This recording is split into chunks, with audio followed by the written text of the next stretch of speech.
안녕하세요. 지극히 사적인 책 읽기의 똑서입니다. 안녕하세요. 독서하는 자 똑자입니다. 네, 저희는 노화의 종말 계속 읽고 있습니다. 장 눈먼 강냉 보겠습니다. 눈먼 강냉에서 첫 번째 제목이 노화 자체는 질병이다 이 부분인데요. 2010년 5월 10일에 런던 왕립협회에서 세계 정상급 과학자 19명이 모여서 도발적인 합의를 내렸습니다. 그 합의 내용은 노화는 자연현상이 아니라 질병이다라는 것이었어요. 예전에는 노화를 그냥 자연스러운 현상이라고 봤다면 이제는 노화를 치료 대상으로 바라보는 시점의 변화가 생기기 시작한 겁니다. 두 번째 제목이 인간 사망률 법칙인데요. 이거는 19세기 영국 수학자 벤자민 코퍼츠가 제시한 법칙인데요. 나이가 들수록 사망률이 기하급수적으로 증가한다는 겁니다. 지금도 물론 백신, 항생제, 수술 등으로 의학이 발전을 했지만 노화로 인한 사망률은 그 증가 곡선이 달라지지 않았대요. 수명은 늘었지만 여전히 나이가 들수록 사망률은 급격하게 증가한다는 이 법칙은 벗어나지 못했다는 겁니다. 본질적인 문제는 바로 노화에 있기 때문입니다.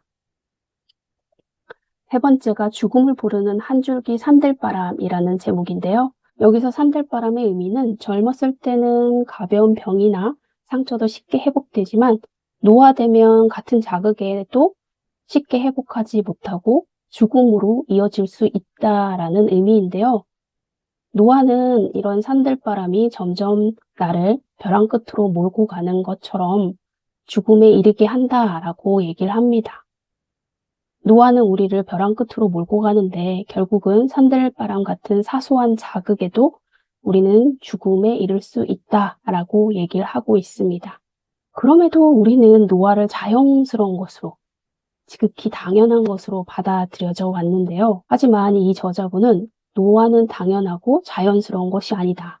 우리는 더 건강한 삶을 살기 위해선 이제 노화와 싸워야 한다고 얘기를 합니다. 처음에 제가 노화는 너무나 당연한 건데 그걸 거스르려고 하는 게 마음에 들지 않는다라고 말을 했는데요. 이분의 주장을 계속 읽어가면서 노화는 당연한 거지만 노화로 인해서 병에 드는 거, 건강하게 살지 못하고 죽는 것은 어쩌면 내 삶의 질이 좋지 않는 거기 때문에 그걸 당연하게 받아들이면 안 되겠구나라고 생각이 차츰 들기 시작했습니다. 네 번째가 헛수고에 불과한 각종 치료인데요. 우리 지금 현재 있는 치료법은 질병 하나하나에만 겨냥할 뿐 노화라는 근본 원인을 다루지 못한다고 합니다. 예를 들어서 이제 암을 치료할 때 그 암을 치료할 뿐이지 그로 인해서 다른 병이 악화되어서 결국 사망에 이르게 되는 원인을 자초하기도 한다고 하는데요. 할머니 사례에서도 보듯이 정형외과 수술을 한 뒤에 심장 기능 상실이 와서 결국엔 사망에 이르게 됐거든요. 지금 현재의 치료법들은 본질을 제대로 겨냥하지 못하고 개별적인 치료 그 하나에만 집중을 하고 있어서 우리 몸은 다 연결되어 있기 때문에 그 하나만 치료하면 또 다른 병을 유발할 수도 있다고 얘기를 합니다. 20세엔 치명적인 병이 걸릴 확률이 거의 없지만 70세가 되면 그 확률이 무려 1000배나 높아진다고 합니다. 어떤 하나의 병을 치료해서 막는다고 해도 곧 다른 병, 심장병이나 치매, 당뇨 등이 뒤이어 찾아올 가능성이 매우 높다고 합니다. 즉, 노화는 병에 잘 걸리게 만드는 근본 원인이기 때문에 노화를 치료하지 않고는 기존의 치료법은 헛수고라고 얘기를 하고 있습니다. 5. 이 질병은 치료할 수 있다. 이 질병이 바로 노화인데요. 머크 노인의학편람에 노화를 이렇게 정의하고 있습니다. 시간이 흐르면서 일어나는 불가피하고 돌이킬 수 없는 쇠퇴. 결국에는 우리가 막을 수 없다는 거죠. 지극히 자연스러운 현상이기 때문에 우리가 막을 수 없는 게 바로 노화다라고 정의를 하고 있고 그리고 모든 대다수의 사람들이 이렇게 받아들이고 있지요. 근데 최근 라인1 유전자가 발견이 되었는데요. 노화의 생물학적 원인이 부분적으로 밝혀졌습니다.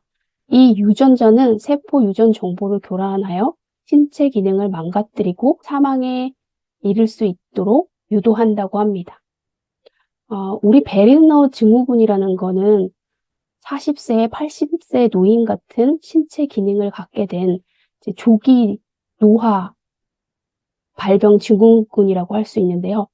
이거는 명백히 질병으로 분류돼서 치료 대상이 되고 있죠. 근데 만약에요, 우리가 150세까지 살게 되는 시대가 오면 80세에 늙어서 죽는 거는 이것도 베르너 증후군 같이 질병으로 보고 치료해야 할 대상으로 보게 되겠죠. 그러니까 노화를 병으로 보는 관점은 현재는 비주류지만 이는 그 원인을 몰랐기 때문이고 노화 정보 이론 연구가 진전이 되면 우리는 노화를 치료 가능한 질병으로 보게 될 것이라고 얘기를 하고 있습니다. 저자는 그래서 노화는 질병이고 고로 치료할 수 있다라고 계속 주장하고 있습니다.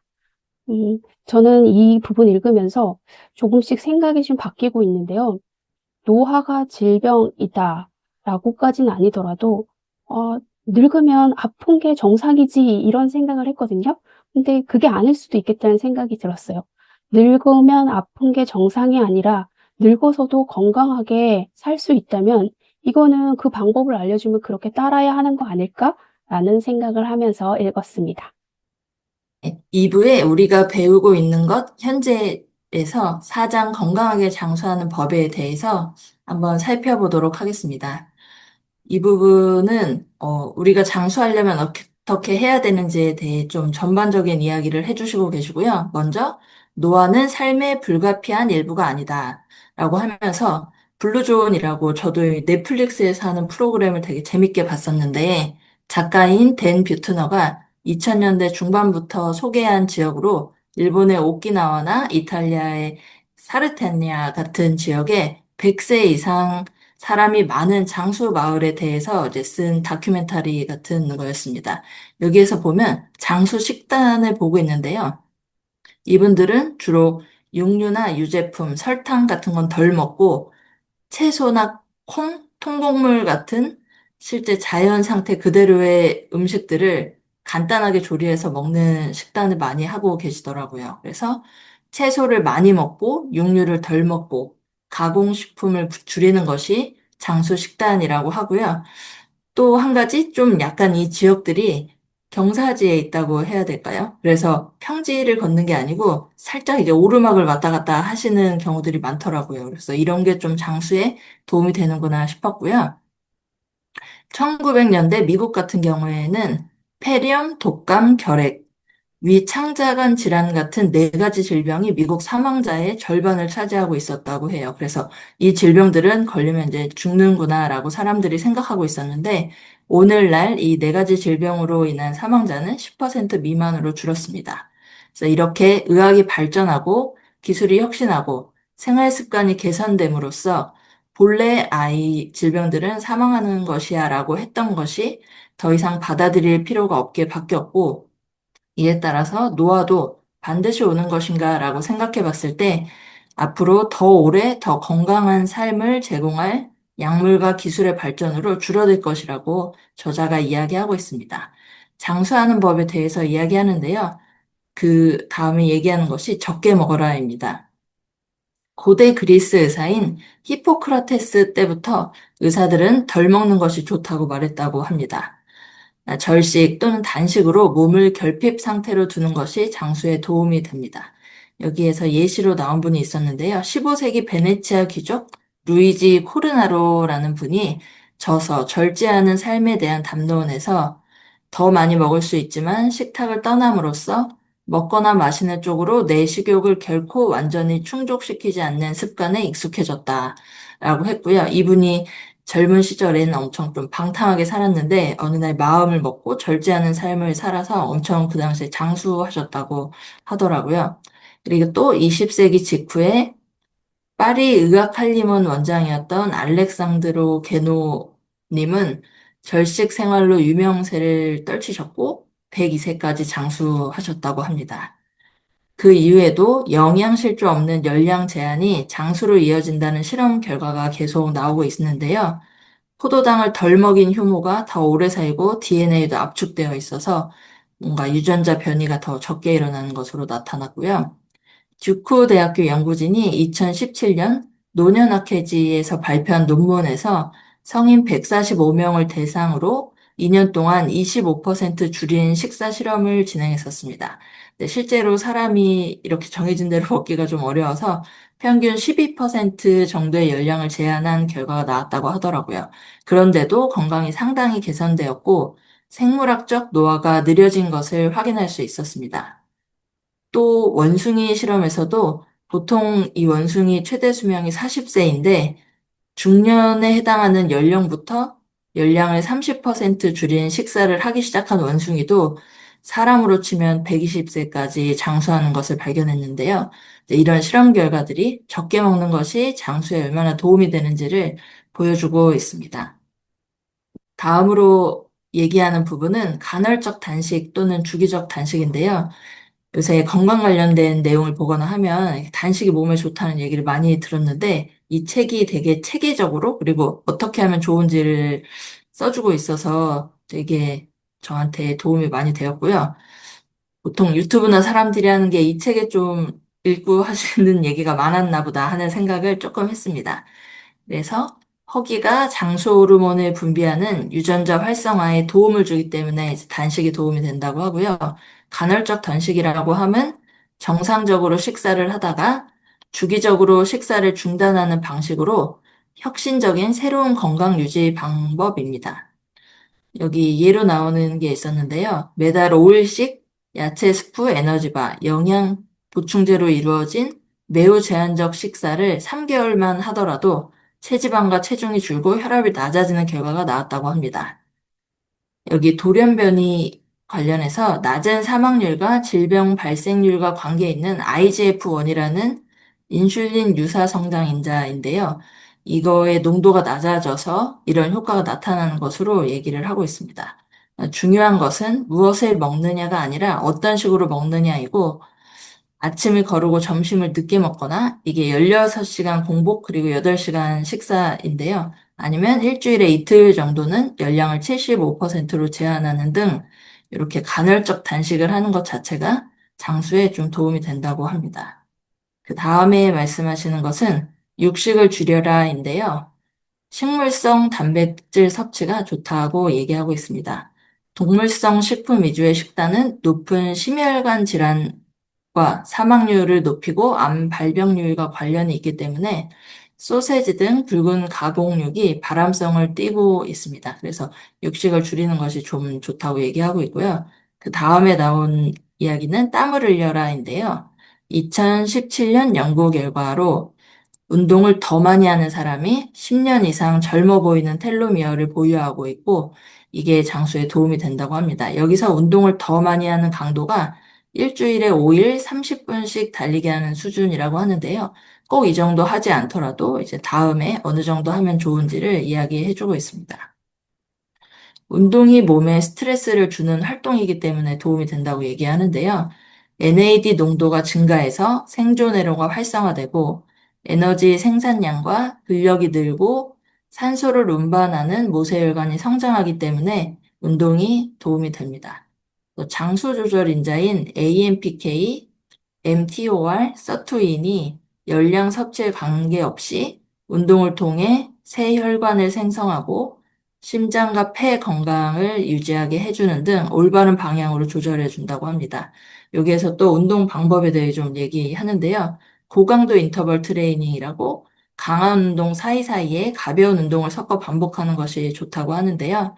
보통 최대 심장 박동수의 70에서 85% 정도가 좋고, 10분 정도 뛰는 활동만으로도 수명이 몇 년 연장되는 효과가 있었다고 합니다.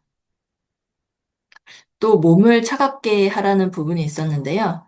몸을 편안하지 않은 온도에 노출시키는 것이 장수 유전자를 켜는 효과적인 방법이라고 하면서 몸을 차갑게 하면 갈색 지방 조직이 활성화된다고 합니다.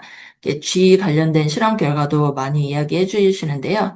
이 갈색 지방 조직이 활성화되면 SIRT, SIRT3가 훨씬 더 많아지고 당뇨병, 비만, 알츠하이머병의 발병률이 상당히 줄어듭니다. 또 예로 나오는 것이 사우나인데요. 사우나가 이제 높은 온도에 갔다가 다시 낮은 온도에 갔다가 이런 걸 반복하면 몸에서 이제 이런 자극에 반응하게 되고 호르메시스를 유도한 약한 스트레스가 장수에 도움이 된다고 합니다. 마지막으로 후성 유전적 경관을 흔들지 마라라고 하시는데요. 담배나 플라스틱 화학물질, 식품에 들어가는 니트로소 화합물, 방사선 등 DNA가 손상되고 이런 자연 환경적으로 우리가 도시에 살면서 발생하는 것들이 DNA 손상이나 이런 것에 영향을 미치지만 앞으로 더 오래 살기 위해서 그래서 도움이 필요하다 하면서 이제 5장 이후에 이걸 얘기해 주실 것 같더라고요. 그래서 4장이 건강하게 장수하는 법에서 이제 얘기하는 것을 좀 요약해 보자면 약간의 역경이나 세포 스트레스가 장수 유전자를 자극하기 때문에 이런 것들이 필요하다라고 얘기하고 있습니다. 저는 여기에서 말을 하고 있는 게 다 일반적인 거잖아요. 적게 네. 먹어라, 음. 그리고 운동해라, 뭐 이런 거는 다 일반적인데 그 이유를 얘기해줘서 좋았어요. 특히나 그 육식을 줄여라 부분에서 우리가 채소 위주의 식물성 단백질 위주의 음식을 먹어야 된다라는 얘기는 여기저기서 말을 하지만 그 이유에 대해서는 말해주지 않았잖아요. 근데 여기에서 이제 이유를 말해준 게 이제 단백질을 먹으면 몸속에서 아미노산으로 바꿔가지고 흡수를 하는데 그 동물성 단백질에 있는 아미노산은 우리 몸의 그 MTOR을 자극해서 노화를 촉진하더라고요. 이게 어렸을 때는 성장하는 호르몬이지만 어느 정도 나이가 들면 노화, 세포 분열과 생장 속도를 늘려서 오히려 그게 노화를 촉진하는 거예요.